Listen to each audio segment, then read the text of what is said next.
Olá, meu irmão, minha irmã.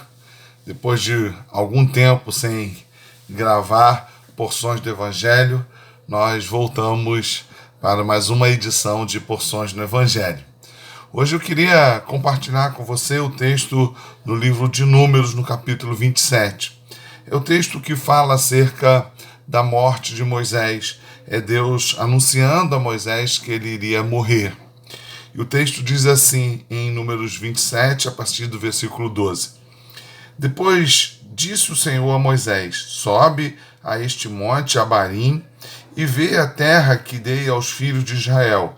E tendo-a visto, serás recolhido também ao teu povo, assim como foi o teu irmão Arão. Porquanto no deserto de Zim, na contenda da congregação, fostes rebeldes ao meu mandado, de me santificar nas águas diante dos seus olhos. São estas águas de Meribá de Cádiz, no deserto de Zim. Então disse Moisés ao Senhor: o Senhor, autor e conservador de toda a vida, ponha um homem sobre esta congregação, que saia adiante deles, e que entre adiante deles, e que os faça sair, e que os faça entrar, para que a congregação do Senhor não seja como ovelhas que não têm pastor.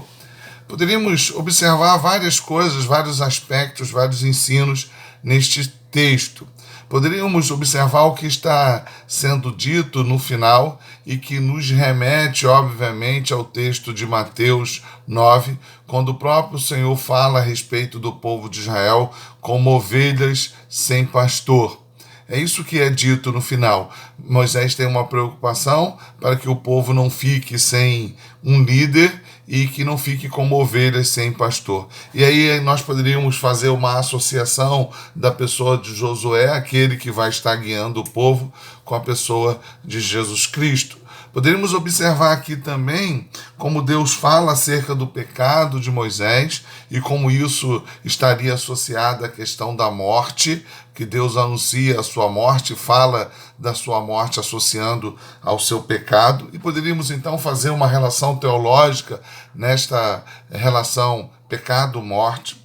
Poderíamos falar também a respeito da graça, porque Deus vai dizer a Moisés que ele seria recolhido ao seu povo, referindo-se àqueles que já morreram, àqueles que já tinham partido, e cita a ideia de Arão. E aí nós poderíamos fazer uma associação com o texto, por exemplo, de Apocalipse 5, quando fala da reunião do povo de Deus diante de Cristo Jesus. Poderíamos observar também como Moisés se comporta diante da anunciação da sua morte. Ele chama Deus de autor e conservador de toda a vida. E isso revela como Moisés confiava nas determinações do Senhor e como ele não fica desesperado diante desta anunciação. E todas essas observações seriam observações válidas, importantes, que poderiam ser comentadas aqui em porções do Evangelho neste momento.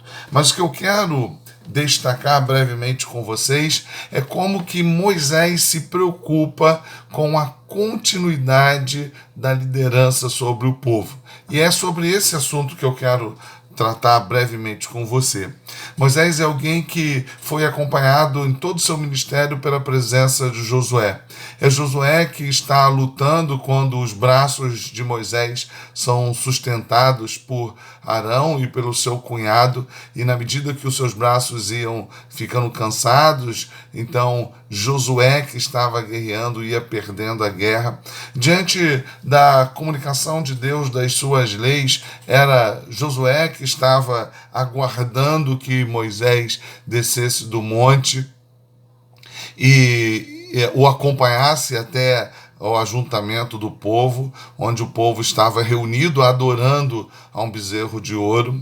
Era também Josué que estava fora da tenda da congregação, quando, depois do pecado do povo, Moisés vai à tenda da congregação para mediar, suplicando misericórdia de Deus para com o povo pecador. É Josué que é enviado junto com Caleb e com outros espias para observar, verificar a terra. E agora o próprio Deus vai dizer a Moisés que Josué será consagrado, e a gente vai ver isso lá no final do livro de Deuteronômio, como aquele que será o substituto de Moisés. E é sobre isso que eu quero falar com você. Como a gente pode perceber que este é um princípio bíblico. A gente vê vários momentos, como o momento de Elias, que tem Eliseu, aquele que é treinado para o substituir. A gente vê Paulo com Tito, Paulo com Timóteo. A gente vê, guardando as devidas proporções, obviamente, a pessoa de Jesus Cristo junto com os seus discípulos e como os seus discípulos fizeram discípulos. Então, é importante que nós observemos que este é um princípio bíblico. Aquele que está servindo ao Senhor precisa, isso deve fazer parte do seu serviço, preparar pessoas para que este mesmo possa ser substituído quando ele estiver ausente. Ausente de forma temporária ou ausente, como no caso de Moisés, de forma definitiva. Faz parte do nosso ministério preparar pessoas para nos substituírem. E eu quero fazer algumas considerações neste tema e observar de que modo isso pode ser aplicado. De forma a pensar até mesmo dentro da nossa própria casa, existe o governo, a liderança do homem, do marido, do pai, do esposo, mas esse também precisa treinar a sua esposa, esta precisa estar atenta a tudo quanto acontece na casa, informada sobre os aspectos principais e até mesmo treinada para que, em caso de ausências eventuais, a casa possa ser conduzida da melhor forma possível pela esposa.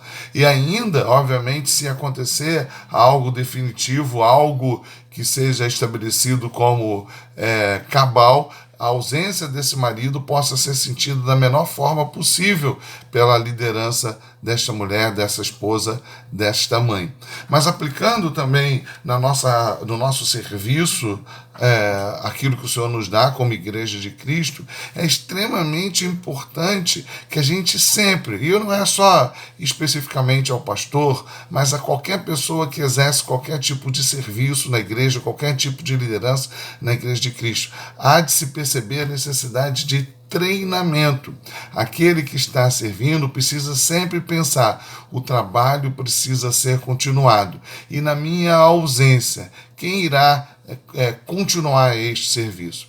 E é importante porque este é o objetivo principal, esse é o aspecto principal que deve nos motivar a treinar pessoas a sempre nos substituir no caso da nossa ausência. Esse é o aspecto central, a ideia da continuidade. O serviço não pode ser personificado, ele deve ser ao grupo, ao reino, à igreja, à família, e por isso a gente precisa sempre pensar que nós somos falíveis e podemos não estar presente e não estaremos, de fato, em todo momento. Então, é algo que a gente precisa estar sempre observando, sobretudo pela ideia da continuidade. Se o serviço não considera a possibilidade de treinamento, a continuidade sofrerá gravemente pela sua ausência, pela ausência daquele que está à frente. Mas tem também um outro aspecto importante que nós precisamos considerar no que diz respeito ao treinamento para a continuidade. Todas as vezes que um líder, alguém que assume um papel, um serviço, ele também treina pessoas, discipula pessoas, capacita pessoas para estarem dando continuidade ao trabalho, ele vai ser mais ajudado no seu ofício, no seu serviço, no seu chamado.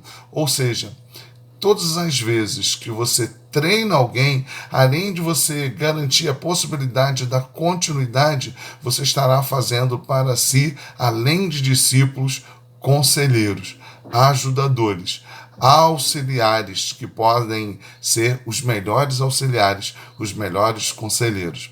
Eu quero terminar este vídeo dizendo que essa tem sido a minha experiência. Deus tem me dado algumas tarefas a realizar e em todas elas eu tenho sempre me preocupado de treinar pessoas para que o serviço possa ser continuado. E é interessante que, na medida em que eu faço isso, na verdade eu acabo treinando pessoas para estarem ao meu lado, para serem ajudadoras, para serem auxiliares, e muitas vezes, não poucas, muitas vezes, essas pessoas acabam sendo os meus sustentadores, os meus conselheiros. Sabedoria de Deus. Sabedoria de Deus. Então, se Deus tem te dado tarefa e Ele tem nos dado a todos nós, procure treinar pessoas para que o trabalho seja continuado. Mas não só por isso, mas para que assim você possa estar sendo auxiliado por pessoas que caminham ao seu lado. Que Deus abençoe, fique com Deus, um forte abraço.